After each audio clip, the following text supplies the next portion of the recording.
નમસ્કાર, અમરેલીમાંથી એક breaking news સામે આવી છે। ચલાલા શહેરમાં એક અનોખી અંતિમ યાત્રાની ચર્ચા। ચલાલા પાલિકાના કર્મી કાળુભાઈ ખૂંટની માતૃશ્રી અંબાબેન ખૂંટનું અવસાન થયું હતું। 90 વર્ષના વૃદ્ધ અંબાબેનની યાત્રા ઢોલના તાલે અને ભજન કીર્તન સાથે નીકળી હતી।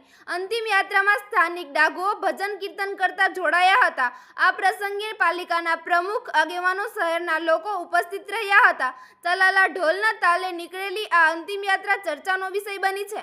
વધુ સમાચાર માટે જોતા રહો આરપી ગુજરાત ન્યૂઝ રાજકોટ। સુરક્ષિત રહો, ધન્યવાદ।